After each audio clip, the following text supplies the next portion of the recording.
There's this kind of balance between logic and emotion when you're selling, and I like what Steve says actually now. It used to be people would say, well, they buy purely on emotion. You get them excited and you get them to buy, and then they defend it with logic, is what people used to say. So the example of a guy who drives a Mercedes. Apologize if anyone drives a Mercedes.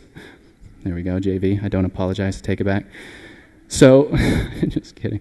So you drive a Mercedes, and when your friends say, why'd you buy the Mercedes? What do you say? Oh, it's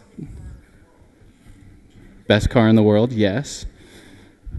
I think so. But yeah, it's safer. It's a performance driving machine. Oh, the quality is just better, the acceleration, whatever.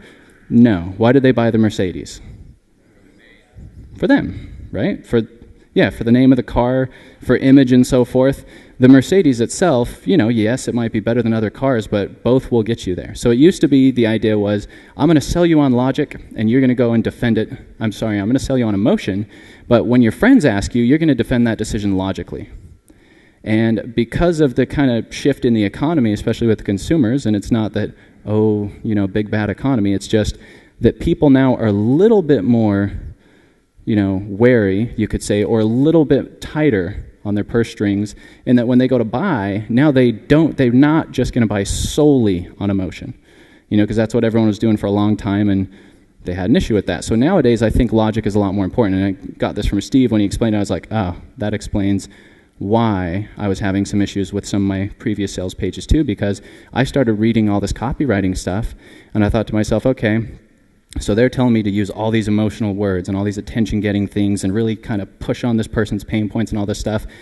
And that works to a degree, but the issue is this person still now is not going to buy just on emotion, because they know that they've got their credit cards racked up or whatever it is, and they know that in a little while they're going to have to deal with this decision. And it's kind of a general statement, but it's moving a little more away from there, where you actually do have to support the decision with more logic than you did in the past. They actually want to know, what's going to happen in 6 months, and ask more about the details because they've been burned. A lot of people have.